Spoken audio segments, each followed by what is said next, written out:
So the fat pig Doug Ford in Ontario is ready to cut off the power, and liberals are cheering him on. Woo-hoo! Those same liberals that are saying that Israel shouldn't be bombing or cutting off power to Gaza the way they have been. This is actually an act of war. Cutting off power to another country is indeed an act of war. So we're going to be taking a look at what we're going to expect from this tariff trade war. We're going to take a look at how this is quite literally, by definition, an act of war. And then we're going to pray and we're going to say sorry a bunch of times. Welcome back to the channel. Welcome back to another video, everybody. Before we get into it, I do want to encourage you all to hit the like button and subscribe if you haven't already. It does really help grow the channel. And let's all do it before North America just absolutely implodes. Please, and I'm sorry. Here you go. You go to Google and you type in, is it an act of war to cut off power to another country?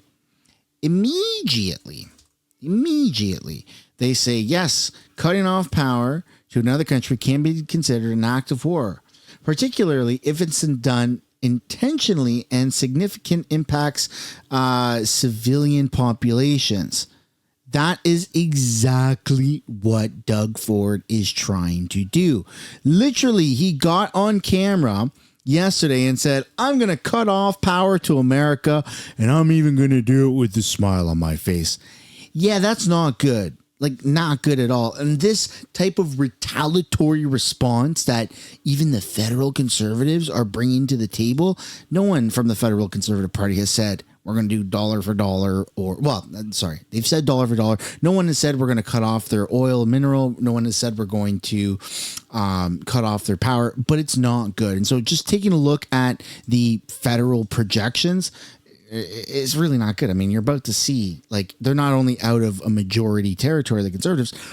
I mean, the polls are showing that the freaking comeback might even happen, man. Like, this is crazy. And with this ongoing tariff war and with power being cut off, I mean, it's extremely popular apparently within liberal mentality, and it's inexcusable. It's inexcusable, according to Clyde, all right? Obviously, the Liberal Party wants to win, but I'm not sure when the Conservatives decided they don't. Somebody needs to be fired. And I think a lot of conservative people, a lot of conservative supporters are agreeing that there's something weird going on with the branding from the Conservative Party at the federal level.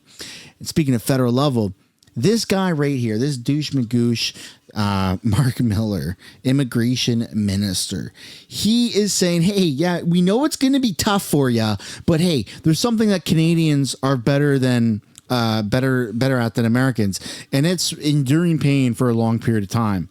Like, they know this is going to hurt us. They know it's going to hurt us. They know it's going to wipe out a lot of people. And they're just saying, yeah, hold on to your socks. Hold on to your socks. And it'll be and will continue to be important to diversify our economies. But we can't replace an economy that is responsible for 80% of our trade overnight, and it's going to hurt. My message to Canadians is that we have a higher pain threshold than our partners to the south of us.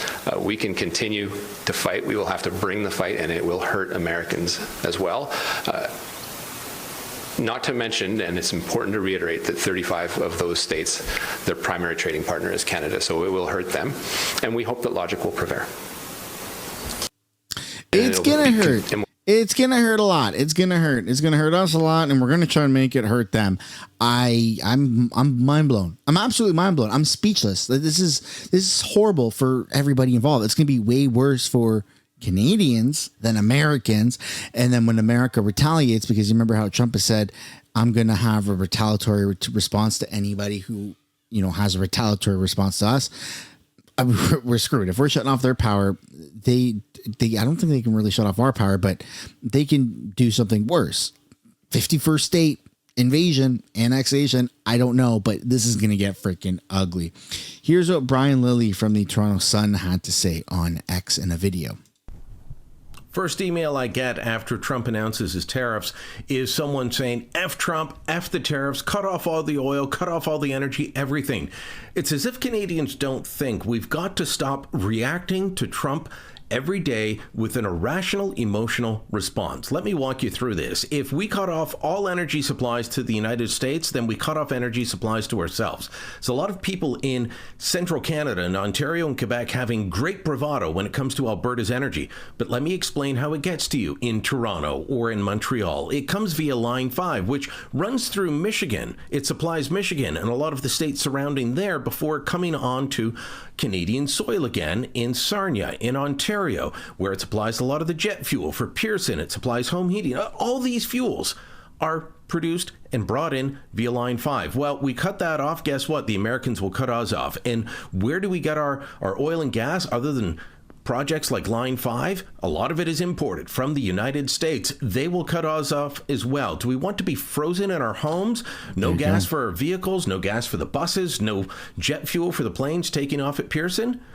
Absolutely be angry at these tariffs. Absolutely demand a response, but don't be so stupid as to cut your nose off to spite your face just so that you can feel good, smug, and superior while everyone else is freezing in their homes and losing their jobs.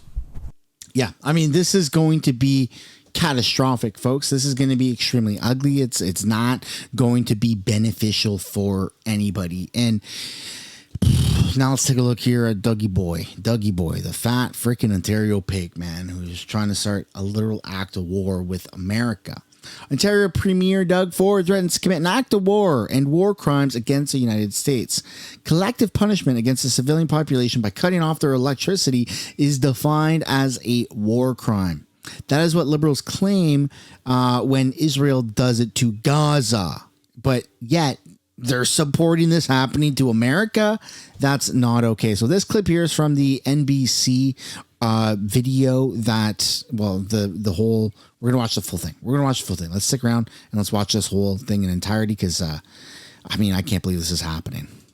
I'm joined now by Doug Ford. He is the Premier of Ontario, Canada. Mr. Premier, we appreciate you making some time for us today.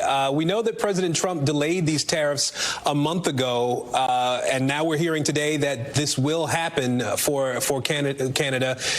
Do you have any indication that he might delay them again? Anything that's giving you any hope at this point?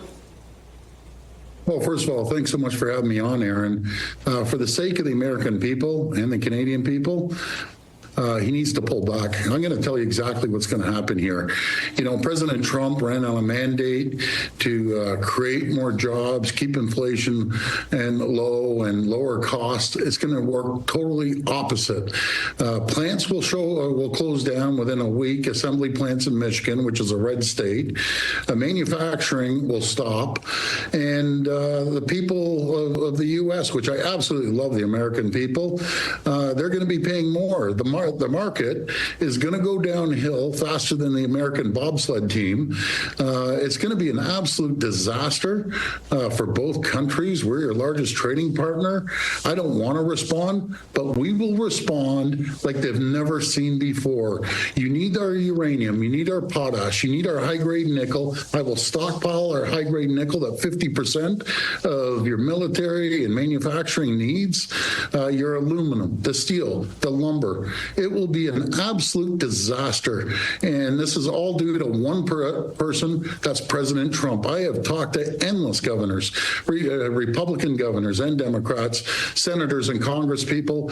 I love the U.S. I lived there for 20 years. They're all saying this is the craziest thing that someone could ever do. Well, sir, it's going to create massive problems. Well, let me ask you, you said a couple of things here I want to ask you about. First of all, you said that you will respond. Help me understand what you expect the Canadian Prime Minister might do and what you yourself might do as the leader of a province there in Canada. Well, we'll respond strongly, and we don't want to. On the critical minerals, I will stop shipments going into the U.S. for nickel. It will shut down manufacturing because 50% of the nickel you use is coming out of Ontario. I've ordered our bureaucrats to cut off tens of billions of dollars of contracts that we have with the U.S.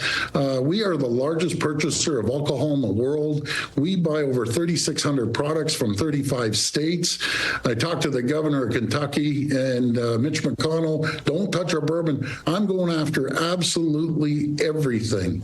And I don't want to. We keep the lights on to 1.5 million homes and manufacturing in New York, in Michigan, and in Minnesota. If he wants to destroy our economy and our families, I will shut down the electricity going down to the U.S. And I'm telling you, we will do it. It's unfortunate. I would rather ship you more electricity, ship you more critical minerals. I want to ship you more energy, more potash to keep your farmers going, and uranium that you use for your nuclear power. It comes through from Saskatchewan over to Ontario, and it's going to be a massive, massive problem. I'm telling you, we love the Canadians love Americans. I love the U.S. Everyone does. And not one American friend. When I lived there for 20 years, I've talked to all of them. Hardcore Republicans are saying this is the biggest mistake President Trump has done, and we're dead against it. And I've yet to find one that supports him. And so if I'm hearing you correctly, This is a huge mistake, man. I feel like we're falling into a trap, into a trap that this is probably what Trump wants, or potentially what Trump wants, so that he can use some form of emergency powers, maybe military dominance, military force. I don't think any bullets would be flying. I don't think there would be any bloodshed, but it'll be a pure display of dominance by America to take a part of Canada, or just take Canada if they actually do this, right? This is quite literally, by definition, an act of war. It's a bit of a gray area.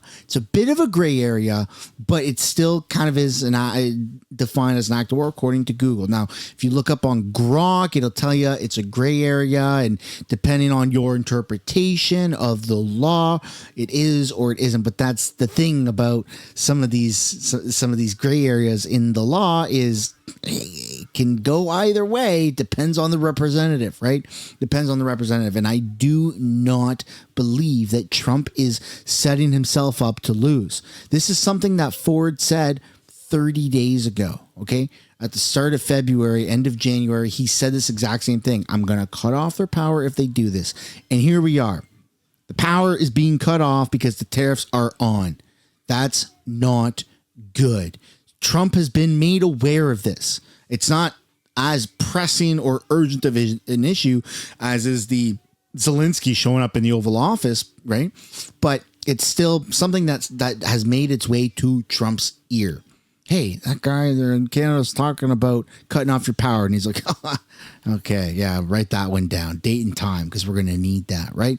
I mean, I feel like Trump is just playing Canada right now. And in Canada with this retaliation, this immediate display of incompetence, I think it's setting us up for long-term failure, man.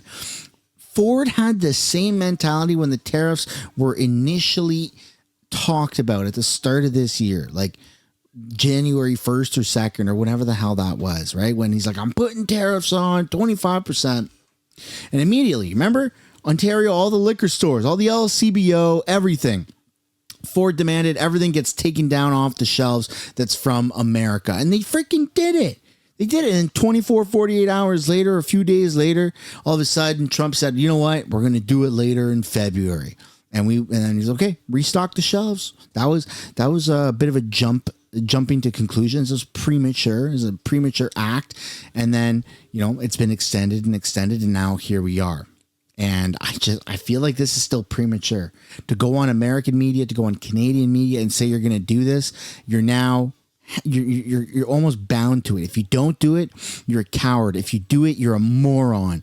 Which one do you want to be? And he's going to pick the moron over the coward. Absolutely. Right. This is what people in Ontario voted for as well. He just went through a re-election. He got reelected. It's his third term now, if I'm not mistaken, or third election that he's won. And this is what the people of Ontario freaking voted for. He won by a lot too, if I'm not mistaken. I don't agree with it, and I'm trying to figure out. I'm trying to put my mind in that of which would be a progressive conservative in Ontario. How is this a good thing for Canada? How does this make us look strong? And I can't figure it out. Maybe I'm missing the point of it. I understand you don't want to be bullied. I get that angle, but cutting off power and committing an act of war against America, I don't freaking like it, man. It doesn't sit right with me. You are ready, sir, to go to war, to go to a trade war with the United States, with the Trump administration. It's the last thing we want to do. It's one person that's coming to attack us economically. Your closest friend, your treasured ally that will stand shoulder to shoulder with you in every situation you faced. And he's attacking the person, his number one customer. There's no country in the world that buys more products off the U.S. than we do. We're the number one trading customer to 28 states. And a lot of them are red states. They're going to feel the pain like they've never felt before. We're going to feel the pain, but I'll tell you, Canadians are resilient, we're strong, we're proud, and we're going to fight back like they've never seen before. And I'm sorry to the American people that your president has decided to do this. I apologize, but he's giving us no choice.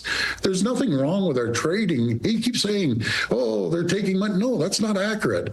Matter of fact, if you take out our oil, that you take 4.3 million barrels a day, and we keep things going, outside of that, take the energy to the side, you have a $55 billion surplus, which is good. That's fine. America has a $55 million process, and I mean, 55 billion more in trade, and God bless them. We want to expand the trade. We want to create an AMCAN fortress, the two greatest countries in the world. We have what you need. We want to ship more what you need. And I'll be very frank, you're gonna see nothing like this ever in the history of the U.S. You have taken a very strong stance here today. Have you had conversations about your perspective, your action plan with the Prime Minister, with the folks in the Capitol there? Numerous times. I've talked to the Prime Minister up to a couple days ago. I'm the chair of the Federation, meaning the chair of all the premiers. I've talked to him on a daily basis. We all feel the same way. We do not want to do this. We love the American people. We love the U.S. But when one person attacks our country unprovoked, then we're going to respond, and we're going to respond like the U.S. has never seen before. We do $1.3 trillion of two-way trade, and we're like a big family between the U.S. and Canada. So we're almost out of time here, but we know that President Trump posted on social media that drugs are pouring into the U.S. from both Canada and Mexico, despite no evidence really. Yeah, and he's going to deny and say less than 1% of the drugs that get into America from Canada. However, he's going to ignore the fact that a super fentanyl lab was busted in British Columbia. Not a single person was arrested except the janitor. Somehow, when they chose to raid this super fentanyl lab that contained enough materials to kill our entire country twice over 90 million people could have been killed from all of the material. That's a nuclear bomb. That's a nuclear bomb in powder form that's to be distributed in our streets. That was one super lab that was discovered in British Columbia. Not a single arrest was made except the freaking janitor cleaning the floors at night. That is bizarre. How many other super labs are there in British Columbia alone? Or across the freaking country. So you could say 1% is found and discovered at the border. But to quote a freaking mentally ill liberal, the reality is that Canada has a huge, huge drug problem. Let's see what Mr. Pig has to say. To back that up, if this is his pretense for imposing tariffs, what should Canada do in response? How do you start to right the ship here in this relationship? Well, first of all, Secretary Lutnick came out and said, yes, we're moving forward. I agree. Let's tighten up the borders on both sides. We put 10,000 personnel along our borders, and it works both ways. We're working with the DEA. We're working with U.S. Border Patrol, with our Canadian Border Patrol. We're ramping it up because we're seeing so far in the last couple of weeks, we busted 624 kilos of cocaine coming from the southern border, endless amounts of guns. Illegals are coming across. I agree with President Trump. Let's both tighten up the borders, and we're doing it. You know, your borders are Holman. he seems to be satisfied because we're showing results. We're listening and we're agreeing with the administration. We need to tighten up both sides of the border, and that's exactly what we're doing. Okay, we will leave it there for now. Ontario Premier Doug Ford, sir, we appreciate your time today. Thank you. Love the Americans. God bless America and God bless Canada. Do not let your president do this, or plants will be shutting down within a week. All right. Thank you, sir. Thanks for watching. Stay up. Oh my goodness, man. You're seeing an act of war being committed from Canada to the United States. Now, this is again a divisive issue. It's a divisive issue, right? The turning off the power. Some are saying, hoorah, let's do it. There's even conservative supporters that are saying, hoorah, let's do it. I disagree with it. I don't think that that's good at all. And whether your interpretation of the law is that it's not an act of war, I Googled it. To me, it seems very greasy. Sure, it's a bit of a gray area, but I think that it will be interpreted by America, by Americans, and by Trump as an act of war. And I do not agree with where this is heading. I'd love to know your guys' thoughts and comments down below. Hope you enjoyed it. If you did, be sure to slap a like and subscribe to this channel. And I hope you consider turning post notifications on. It's that little bell so you can actually be notified of upcoming videos. And I'll see you guys later. Bye for now.